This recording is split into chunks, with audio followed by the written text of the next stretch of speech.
நம்ம ஜாதியில் அவனை போய் நீ மறுபடியும் காதலிக்கிற, மறுபடியும் நீங்க 2 பேரும் பேசுறத பார்த்தன்னா ஆளை தீர்த்துருவேன்னு சொல்றான். கோபத்தில் சொல்லுகிறான் என்று நினைக்கிறார்கள். நேற்றைக்கு திருமங்கலத்தில் அந்த பையன் கழுத்தை தலையை சீவியதோடு வீட்டில் உறங்கிக் கொண்டிருந்த அக்காவையும் கழுத்தை கீறி கொண்டு விட்டான் என்ற செய்தி இன்றைக்கு வந்திருக்கிறது.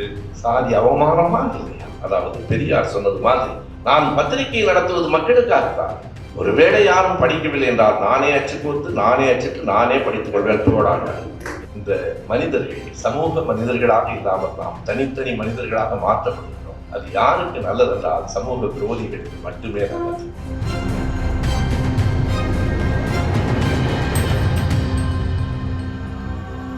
யார் பெயரும் விடுபடாமல் எல்லோரையும் அழைப்பதற்கு ஒரு எளிய வழி இருக்கிறது. அனைவருக்கும் என் அன்பு வணக்கம். என் தலைப்பை பற்றி பேசுவதற்கு முன்னால் இந்த கல்லூரியை பற்றி ஒரு செய்தியை சொல்ல வேண்டும்.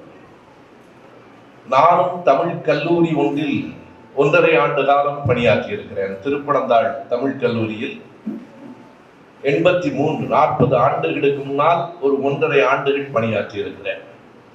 அப்போது தமிழ்நாட்டில் தமிழுக்கென்றே ஒரு 12 கல்லூரிகள் இருந்தன. திருப்பனந்தாளில், திருவையாறில், மயிலத்தில், மொத்தம் கரந்தையில் மொத்தம் 12 கல்லூரிகள் இருந்தன. 12 கல்லூரிகளில் 11 கல்லூரிகளில் இப்போதும் தமிழ் பயிற்றுவிக்கப்படுகிறது என்றாலும் தமிழும் இருக்கிறது, மற்ற துறைகளும் வந்துவிட்டன. அத்தனை கல்லூரிகளும் கலை கல்லூரிகளாக மாற்றப்பட்டு விட்டதற்கு பிறகு தமிழ்நாட்டில் இப்போதும் எஞ்சி இருக்கிற ஒரே தமிழ் கல்லூரி ராமசாமி தமிழ் கல்லூரி தான் என்பது ஒரு பெரிய மகிழ்ச்சி. யாரை பாராட்ட வேண்டும்? கல்லூரியினுடைய தாளாளர் செயலாளரை பாராட்ட வேண்டும். ஏனென்றால் பொதுவாக நம் நாட்டில் ஆலைகள் நடத்துவது, தொழிற்சாலைகள் நடத்துவது என்பதையெல்லாம் தாண்டி வருமானம் தருகிற தொழில் கல்லூரி நடத்துவது தான். அந்த வருமானமே இல்லாமல், தொழிலாக இல்லாமல், தொண்டாக ஒரு கல்லூரியை நடத்தி கொண்டிருக்கிறார்கள் என்பதற்காக அவர்களை பாராட்ட வேண்டும், மாணவர்களையும் பாராட்ட வேண்டும். ஏன் தெரியுமா? இங்கே வந்திருக்கிற பிள்ளைகள் துணிச்சலான பிள்ளைகள். காரணம், நீங்கள் யாரிடமாவது சொல்லுங்கள் என்ன படிக்கிறீர்கள் என்று கேட்கிற போது மருத்துவம் என்று சொன்னால் மகிழ்ச்சி அடைவார்கள். கணிப்பொறி என்று சொன்னால் கைகளால் தட்டி கொடுப்பார்கள். பொறியியல் என்றால் பரவாயில்லை, நல்ல படிப்பு தான் இருப்பார்கள். தமிழ் படிக்கிறோம் என்று சொல்லுங்கள், படித்து என்ன செய்ய போகிறார் என்று கேட்பார்கள். அடுத்த கேள்வி, தமிழா? தமிழ், இதை தமிழ்நாட்டில் தான் கேட்பார்கள். லண்டனில் ஆங்கிலம் படிக்கிறவனை பார்த்து யாரும் அப்படி கேட்பதில்லை. தமிழ்நாட்டில் தமிழ் படிக்கிறோம் என்று சொன்னால் அடுத்த கேள்வி இதுதான், படிச்சுட்டு என்ன பண்ண போறீங்க? அந்த கேள்விகளை தாண்டி இந்த தமிழ் கல்லூரிக்கு வந்திருக்கிற உங்களுக்கு ஒரு பாராட்டு. பெண்கள் படிக்க வேண்டும் படிக்க வேண்டும் என்பதுதான் பெரியார் அவர்களினுடைய கோரிக்கை. இந்த கருப்பு சட்டை என்பது வெறும் நிறம் இல்லை, அதற்குள் சமூக சமத்துவம் இருக்கிறது, பாலின சமத்துவம் இருக்கிறது.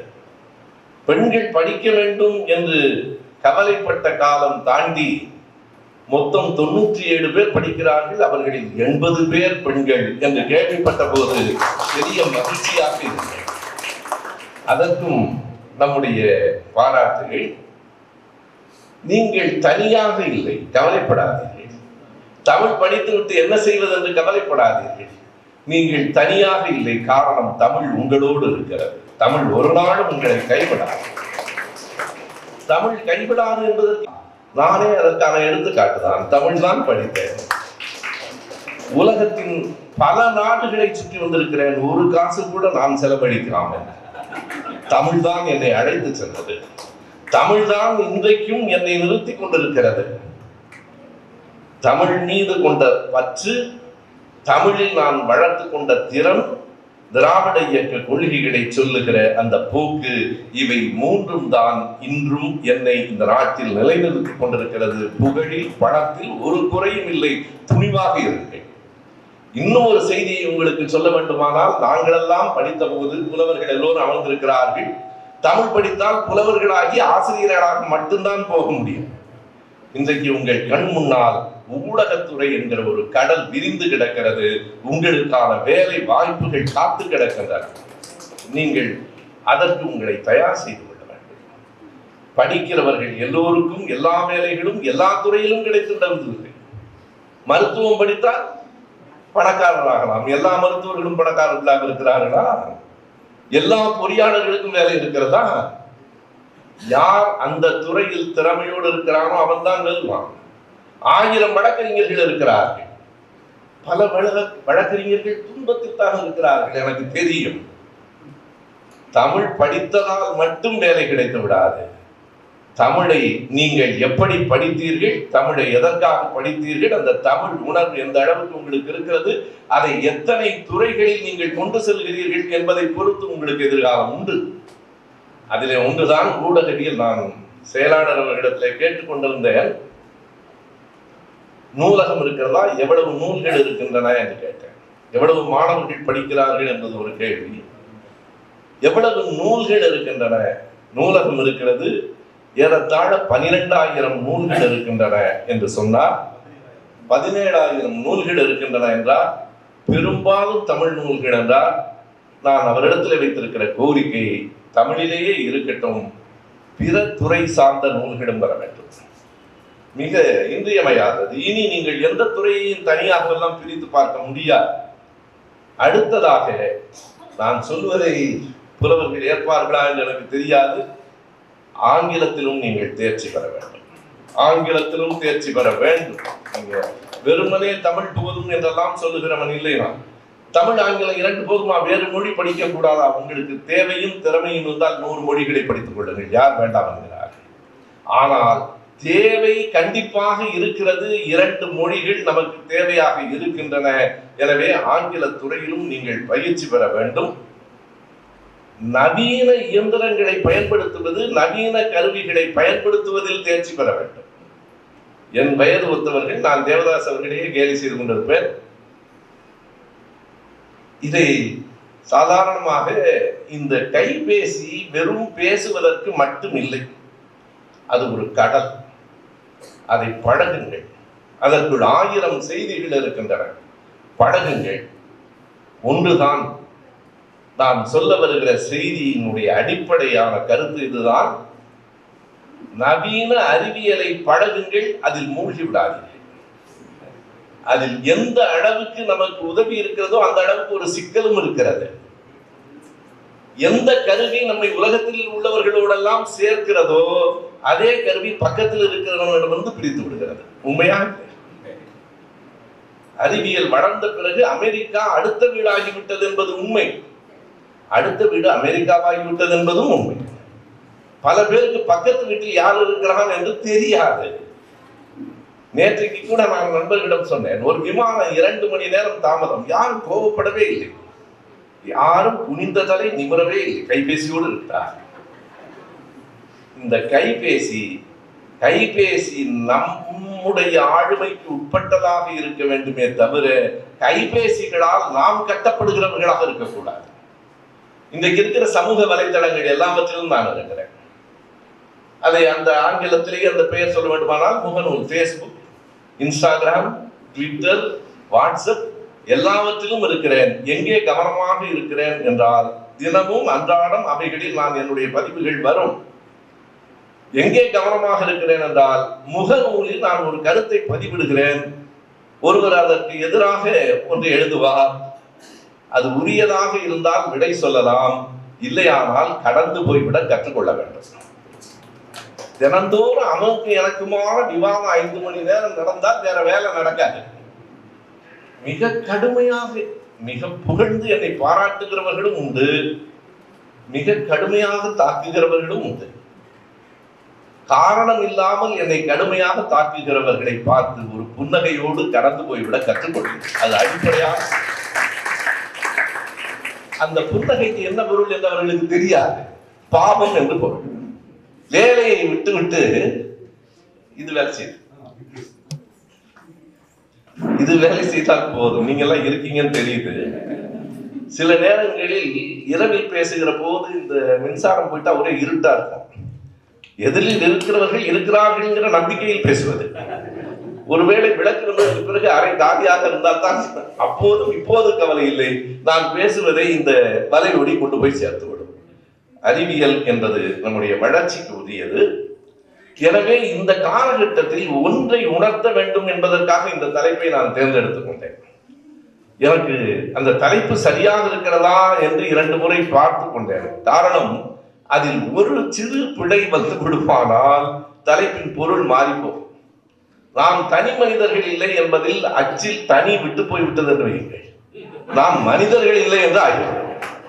என்ன இப்படி தலைப்பு கொடுத்திருக்கிறானே என்று உங்களுக்கு கோபம் வரும். இந்த மனிதர்கள் தனித்தனி மனிதர்கள் தான், ஆனால் தனியாக மட்டுமே வாழ்ந்துவிடக்கூடிய மனிதர்கள் இல்லை. அடுத்தவர்களோடு சேர்ந்து வாழ்வது மட்டுமில்லை, அடுத்தவர்களை சார்ந்தும் வாழ வேண்டிய தேவை ஒவ்வொரு சமூகத்திலும் ஒவ்வொரு மனிதருக்கும் உண்டு. என்னதான் நாம் தனி மனிதர்கள் என்றாலும் தனித்தனியாக எவன் ஒருவனாலும் இந்த உலகில் வாழ முடியாது. ஒருவர் வேடிக்கையாக ஒரு தேநீர் கடையில சொன்னதை நினைவு வைத்துக் கொண்டு அவருக்கு சொன்னேன். அவர் தேநீர் குடித்துக் கொண்டே சொல்லுகிறார், எந்த பய தயவும் எனக்கு தேவையில்லை என்றார்.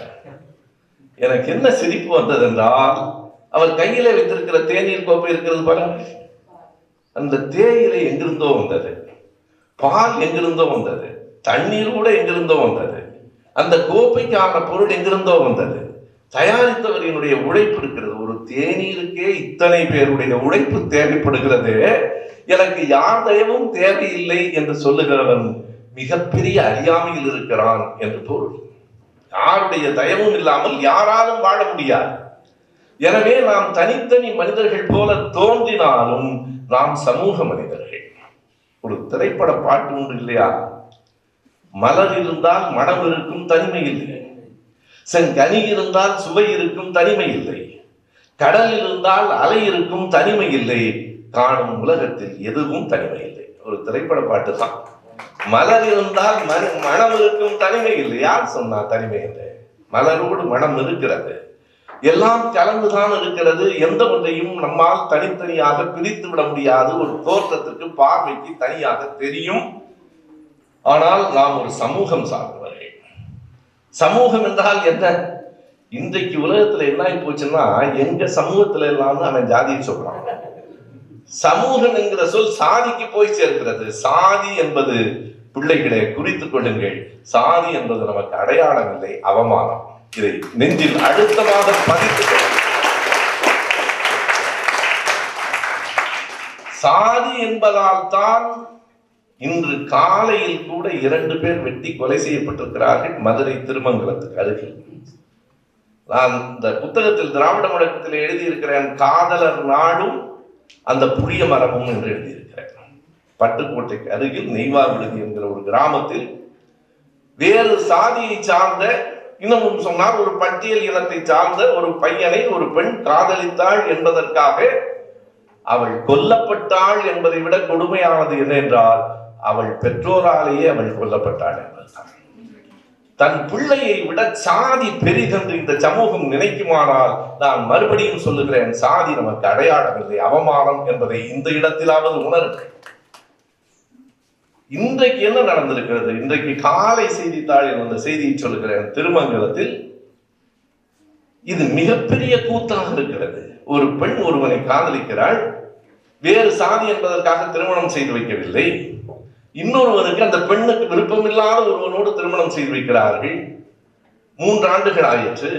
6 மாதத்தில் அந்த பெண் மறுபடியும் தாய் வீட்டுக்கு வந்து விட்டாள். இங்கேதான் இருக்கிறாள். அந்த காதலனோடு அவளுக்கு மறுபடியும் தொடர்கிறது. யார் கண்டிக்கிறார்கள் என்றால் பெற்றோர் கூட இல்லை, அந்த பெண்ணின் தம்பி. பல படங்கள்ல கதாநாயகன் வில்லன் வந்து அண்ணன் தம்பியா இருப்பான். நம்ம ஜாதி இல்ல, அவனை போய் நீ மறுபடியும் காதலிக்கிற, மறுபடியும் நீங்க 2 பேரும் பேசுறத பார்த்தன்னா ஆளை தீர்த்துருவேன்னு சொல்றான். கோபத்தில் சொல்லுகிறான் என்று நினைக்கிறார்கள். நேற்றைக்கு திருமங்கலத்தில் அந்த பையன் கழுத்தை, தலையை சீவியதோடு வீட்டில் உறங்கிக் கொண்டிருந்த அக்காவையும் கழுத்தை கீறி கொண்டு விட்டான் என்ற செய்தி இன்றைக்கு வந்திருக்கிறது. சாதி அவமானமா இல்லையா? மானுட இனத்துக்கு எதிரானதா இல்லையா? அந்த உணர்வு நமக்கு வந்தால் நாம் சமூக மனிதர்கள் என்பது சாதிய மனிதர்கள் என்கிற பொருளில் இல்லை. நம்மோடு வாழ்கிறவர்கள், நம் மொழி பேசுகிறவர்கள், நம் இனம் சார்ந்தவர்கள். எதற்காக? எந்த ஒன்றையும் எந்த ஒரு தனி மனிதனாலும் சாதிக்க முடியாது. நான் பேசுகிற போது தொடக்கத்தில் உங்களுக்கு ஒரு ஊக்கம் தர வேண்டும் என்பதற்காக சொன்னேன்.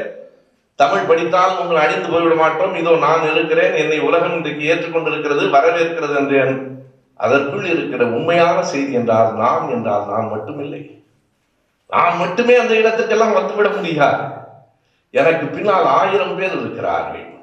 அம்மாவும் அப்பாவும் மட்டுமல்ல, ஆசிரியர்களும் இருக்கிறார்கள் என்பதை ஆசிரியர்களை நினைவில் வைத்துக் கொண்டு ஆசிரியர் பெயரால் அறக்கட்டளை திறக்கிற மாணவர்கள் இருக்கிற அரங்கில் நான் இருக்கிறேன் என்பதை பெருமை.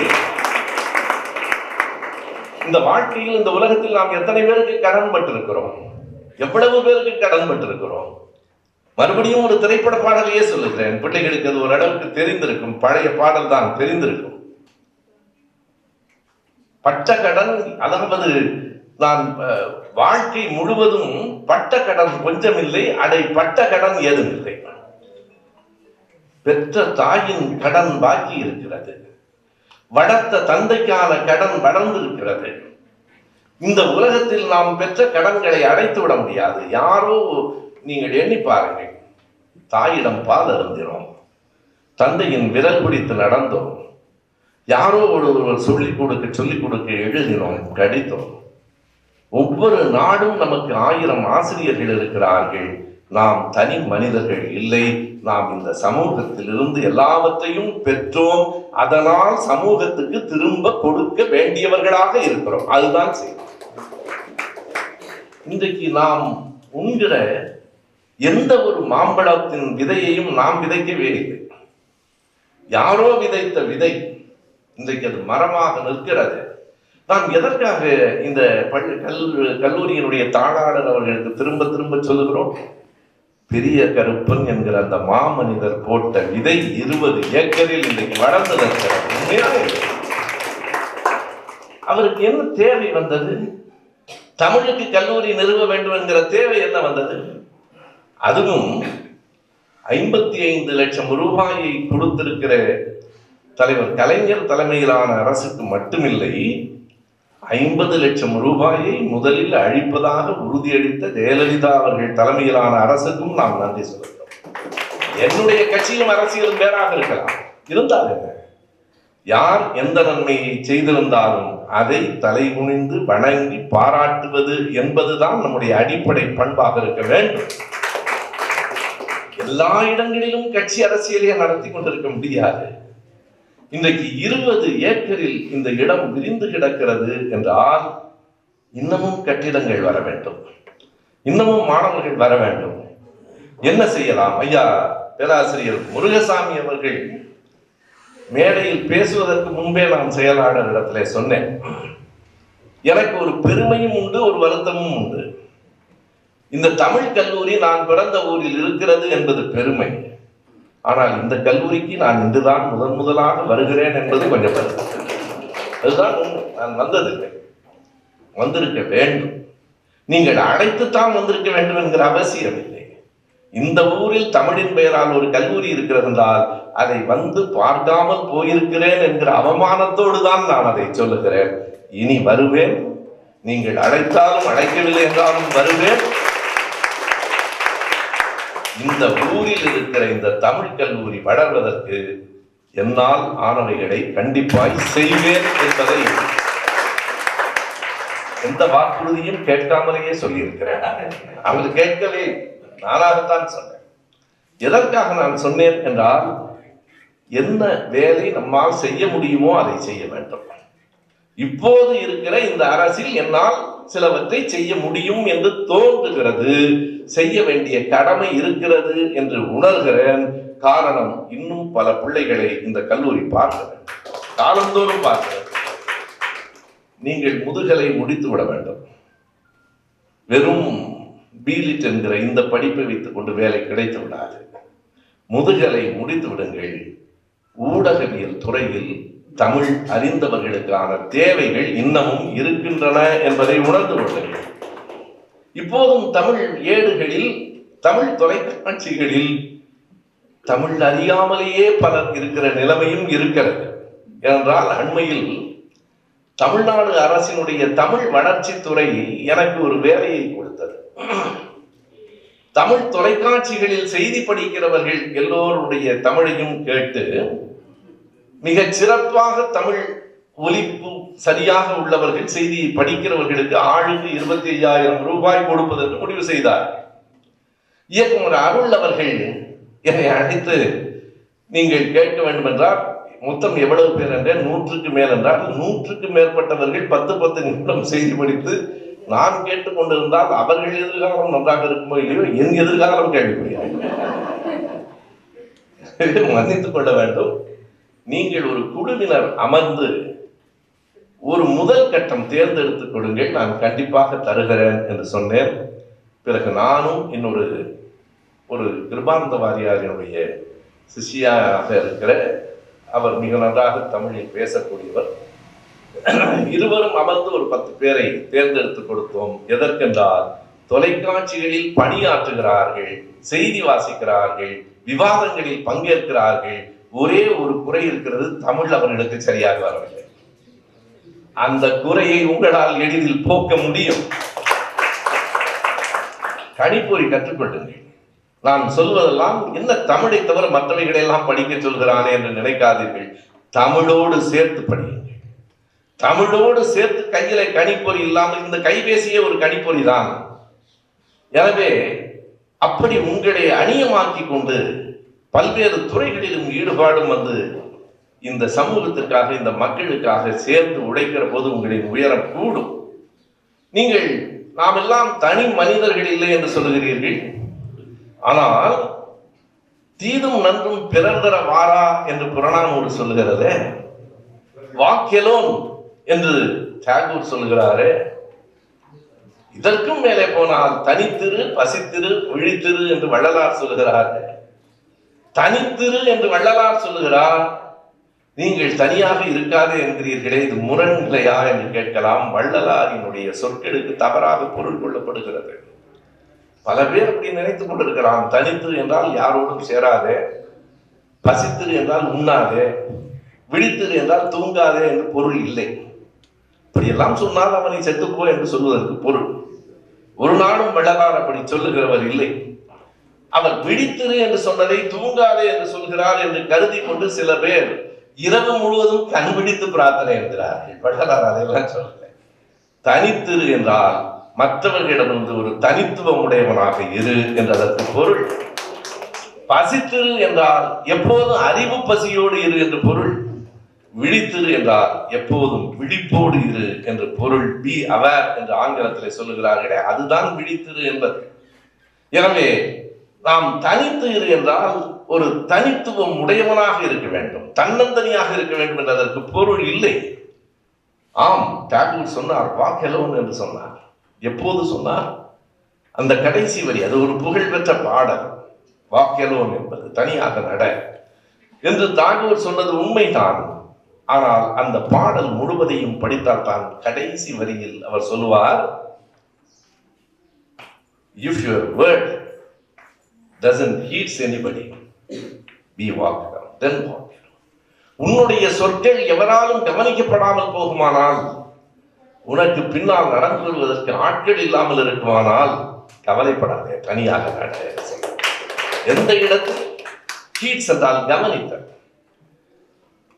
If your words are not heeds, உன்னுடைய சொற்கள் கவனிக்கப்படவில்லை என்றால், if you are answered not, கடைசியாக சொன்னார், if you are answered not, உன்னுடைய அறைகூவல்களுக்கு விடை கிடைக்கவில்லை என்றால், then be walk alone என்று தாகூர் சொன்னான். அதாவது பெரியார் சொன்னது மாதிரி, நான் பத்திரிகை நடத்துவது மக்களுக்காகத்தான். ஒருவேளை யாரும் படிக்கவில்லை என்றால் நானே அச்சு கொடுத்து, நானே அச்சிட்டு, நானே படித்துக் கொள்வேன் போடாங்க. எதற்காக என்றால், இங்கே சர்ச்சிலை பற்றி பேசினார்கள். அவருடைய புகழ்பெற்ற தொடர் never never never give up. ஒரு நாளும் கைவிடாது. எந்த கொள்கையை கையில எடுத்துக்கொண்டாயோ அந்த கொள்கையிலிருந்து ஒரு நாளும் நீ வெளியே வர வேண்டியதில்லை. பல பேர் கூட்டு சேர்வதை விரும்ப மாட்டார்கள். நம்ம ஊரில் ஒரு சொலவடை உண்டு, கொள்ளைக்கு போனாலும் கூட்டாக ஒன்றுமில்லை பிள்ளைகளே. கொள்ளைக்கு போனால் தான் கூட்டாக போகக்கூடாது, கொள்கைக்கு போனால் கூட்டாகத்தான் போகும். அதுதான் இந்த சேர்ந்திருத்தல் என்பது உலகத்தில் ஒரு மிகப்பெரிய வித்தை. எல்லோரும் சேர்ந்திருப்பது என்பது மிக கடினமானதுதான். நம் குடும்பங்கள் முதலில் உடைந்தன. நில உடைமை சமூகமாக இருக்கிற போது இந்த ஊரில் கிராமத்தில் ஒரு வயல் இருக்கும். அந்த வயலை நம்பியே இந்த குடும்பம் இருக்கும். எனவே இந்த ஊரை விட்டு அவர்கள் போக முடியாது. எப்போது அந்த நில உடைமை சமூகம் மாறி தொழிற்சாலைகள் வந்தனவோ, ஒவ்வொருவராக வெவ்வேறு ஊர்களுக்கு வேலைக்கு போக ஆரம்பித்தார்கள். பெரிய குடும்பங்கள் உடைந்து சின்ன சின்ன குடும்பங்கள் வர தோன்றின. இன்றைக்கு பார்த்தால் ஒவ்வொருவரும் பிள்ளைகள் ஒவ்வொரு ஊரில் இருக்கிறார்கள் அல்லது ஒவ்வொரு நாட்டில் இருக்கிறார்கள். எனவே பிரிந்து போவது, சேர்ந்திருந்தால் மனக்கசப்பு வருகிறது. பிரிந்து போய்விடுவது நல்லது என்று கருதுகிற சூழல் வருகிறது. இந்த இடத்தில் தான் நாம் கவனமாக ஒன்றை பார்க்க வேண்டும். ஒரு பெரிய குடும்பம் சேர்ந்திருப்பதில் வருகிற சிக்கலை கூட தாண்டி இந்த பிள்ளைகளை பற்றி நான் சொல்ல வேண்டும். முன்பெல்லாம் திருமணம் ஆகிவிட்டால் சாகும் வரை எவ்வளவு பிரச்சனைகள் வந்தாலும் வீட்டை விட்டு பிரிந்து போகக்கூடாது.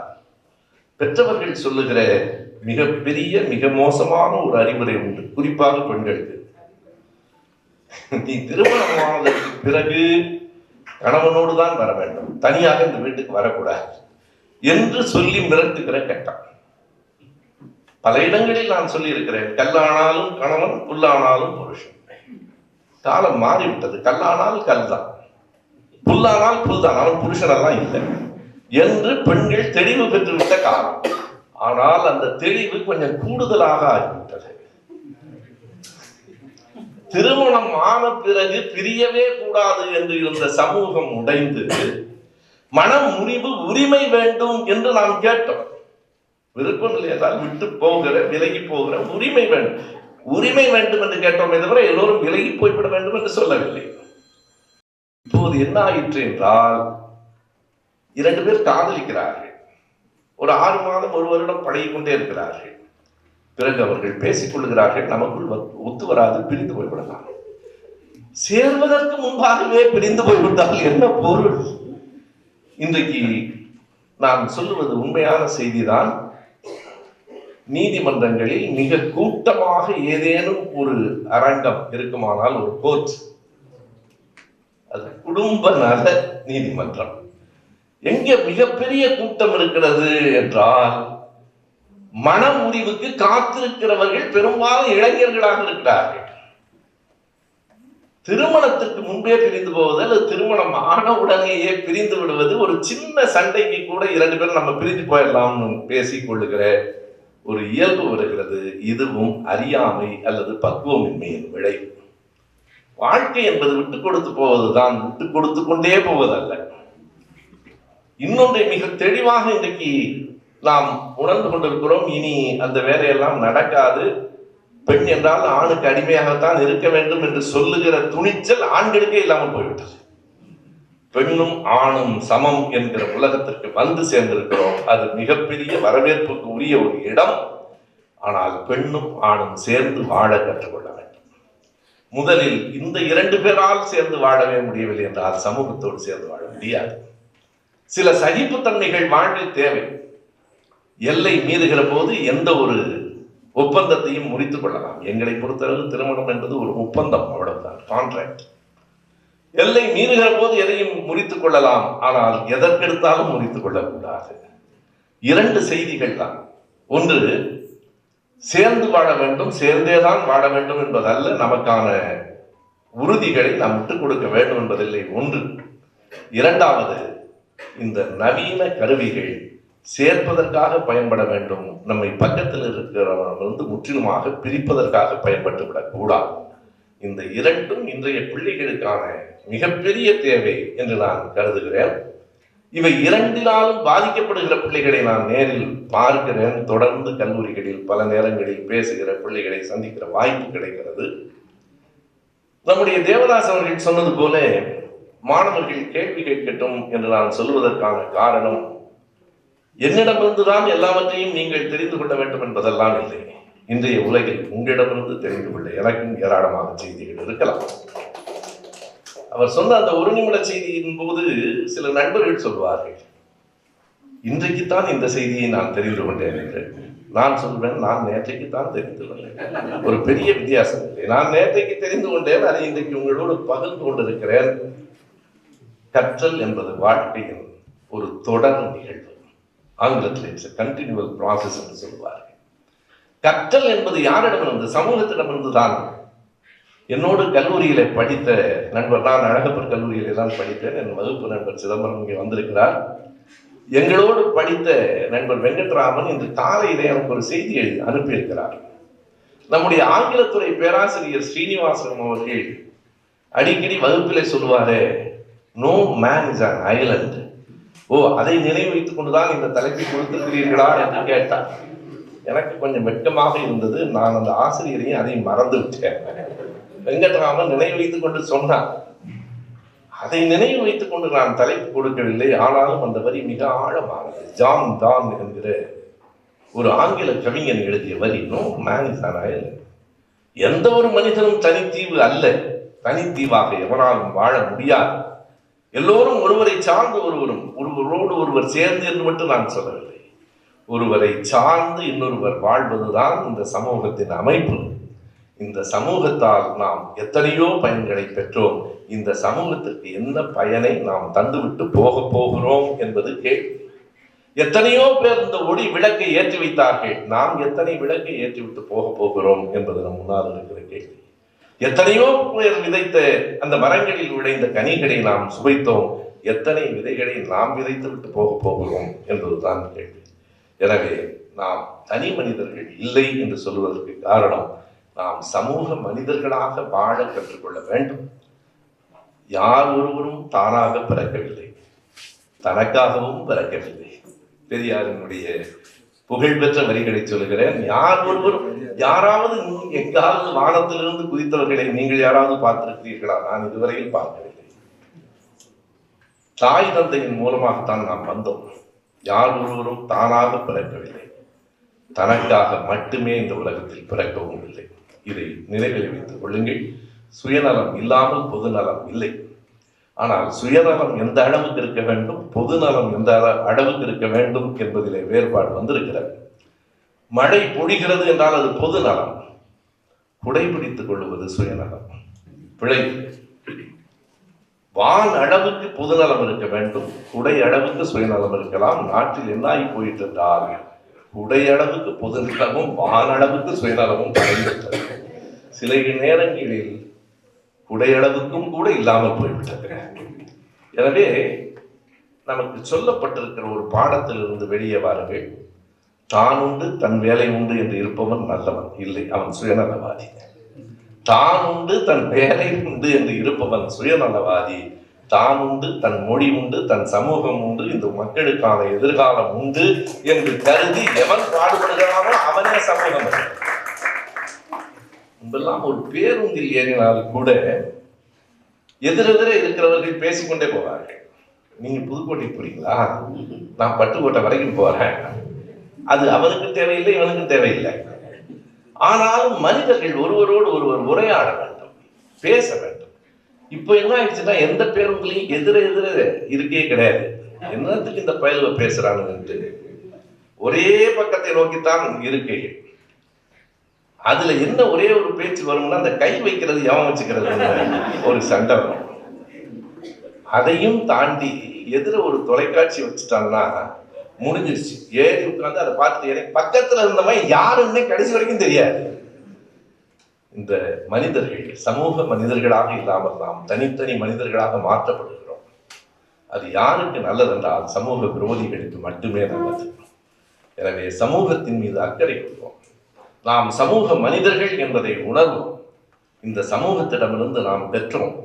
சமூகத்திற்கு கொடுக்க வேண்டிய கடன் நமக்கு இன்னமும் இருக்கிறது என்பதை தெரிவு செய்து கொள்வோம். என்னை கேட்கிற போது நேற்றைக்கு கூட ஒரு நண்பர் கேட்டார், இப்படி அலைந்து விட்டே இருக்கிறீர்களே, உடம்பு நல்லா இருக்கான்னு கேட்டார். அதனால் தான் நன்றாக இருக்கிறது. அலைந்து விட்டே இருப்பதால், மக்களை பார்ப்பதால், தொடர்ந்து பேசுவதால், பேசுவதற்காக கற்றுக்கொள்வதால், கற்றுக்கொள்வதை பகிர்ந்து கொள்வதால் உடல் நலம் நன்றாக இருக்கிறது, இன்னும் 100 ஆண்டுகள். அதற்கெல்லாம் யாருக்கும் எந்த உத்தரவாதமும் இல்லை, எந்த உத்தரவாதமும் யாருக்கும் இல்லை. ஒன்றே ஒன்றுதான், நான் இன்னமும் 100 ஆண்டுகள் வாழப்போவது போல எண்ணி திட்டமிட்டுக் கொள்கிறேன். நாளைக்கே வாழ்க்கை முடிந்தாலும் முடிந்து போகும் என்கிற அச்சத்தில் விரைவில் வேலை செய்கிறேன். திட்டமிடுகிற போது இன்னும் ஒரு 100 ஆண்டுகளுக்கு என்னிடத்தில் திட்டம் இருக்கிறது நண்பர்களே. என்னென்ன வேலை செய்ய வேண்டும், ஏராளமான திட்டங்கள் இருக்கின்றன. ஆனால் எனக்கு தெரியும், எப்போதும் யாருடைய வாழ்க்கையும் எந்த இடத்திலும் சொல்லாமல் முடிந்தது. என்றைக்காவது யாராவது சொல்லிவிட்டு முடிந்திருக்கிறதா? பிறந்த நாள் எல்லோருக்கும் இருக்கிறது, இறக்கும் நாளும் எல்லோருக்கும் இருக்கிறது. 2வது நாள் தெரியாத காரணத்தால் மகிழ்ச்சியாக இருக்கிறோம். அது தெரிந்து போய்விட்டது என்று பிறக்கும் போதே உன்னுடைய பிறந்த நாள் இது, இறந்த நாள் இது என்று ஒருவனுக்கு எழுதி கொடுத்து விட்டால், இன்னும் 20 ஆண்டுகளுக்கு பிறகு நீ இறந்து விடுவாய் என்றால் நான் இன்றைக்கே இறந்து விடுவேன். 20 ஆண்டுகள் அந்த கவலையில் தான் நான் இருப்பேன். எனவே வாழ்க்கை எப்போது முடிகிறதோ அது முடியட்டும். நமக்கு வாழ்வில் என்ன செய்ய வேண்டும் என்பதை தொடர்ந்து செய்வோம். படியுங்கள், நிறைய படியுங்கள், பல்வேறு துறைகளை சார்ந்த செய்திகளையும் படியுங்கள். குறைந்தது 2 மொழிகளையாவது சரியாக படியுங்கள். மக்களோடு தொடர்புடையவர்களாக இருங்கள். வாழ்க்கை என்பது இந்த கட்டிடத்திற்குள் முடிந்து போய்விடாது, இந்த கட்டிடத்திலிருந்து தொடங்குகிறது என்பதை நினைவில் வையுங்கள். இந்த கல்விக்கூடங்கள் நம் வாழ்க்கையை இங்கிருந்து தொடக்கி வைக்கின்றன. மென்மே கம் அண்ட் மென்மே கோ என்று டென்னிசன் சொல்லுவான். மனிதர்கள் வருவார்கள், மனிதர்கள் போவார்கள், ஆனால் இந்த ஆறு எப்போதும் ஓடிக்கொண்டிருக்கும் என்பான். மாணவர்கள் வருவார்கள், மாணவர்கள் போவார்கள், ஆனால் இந்த கல்வி நிலையங்கள் தொடர்ந்து தன் வேலையை செய்து கொண்டிருக்கும்.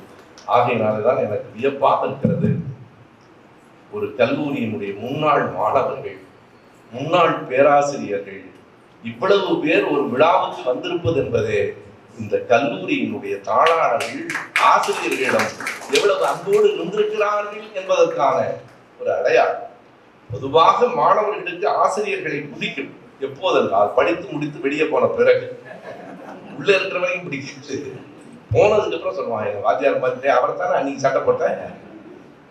பிரிந்து போன பிறகு ஒரு பாசம் வரும்.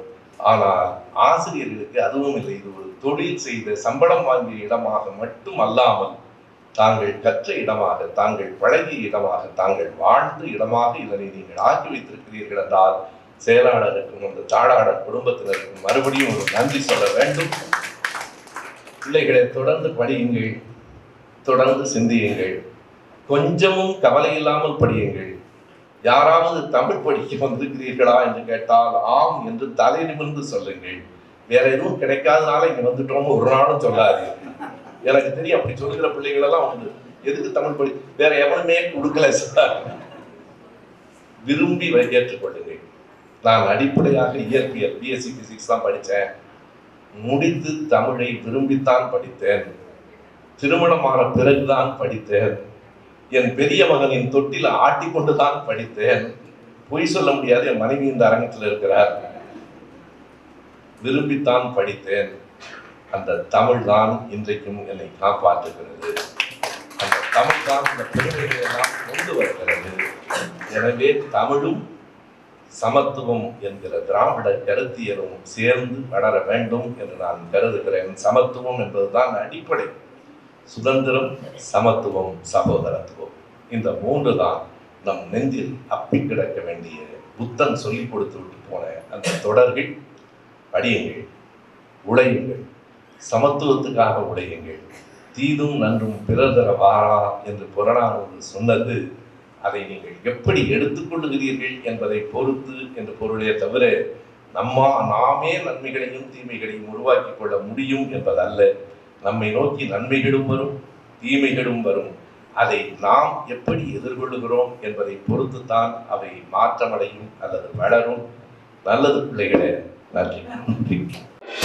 கடந்த 1 நூற்றாண்டு காலத்தில் தமிழ்நாடு கண்ட போராட்டங்களையும் அதனால் நிகழ்ந்த மாறுதல்களையும் விளக்கிச் சொல்லும் அரிய நூல் பேராசிரியர் சுப வீரபாண்டியனின் போராட்டங்கள். விலை ரூபாய் 300 மட்டும். புத்தகம் வாங்க திரையில் தெரியும் தொலைபேசி எண்களுக்கு தொடர்பு கொள்ளுங்கள். மேலும் கருஞ்சட்டை பதிப்பகத்தின் இணையதளத்துக்கு வாருங்கள்.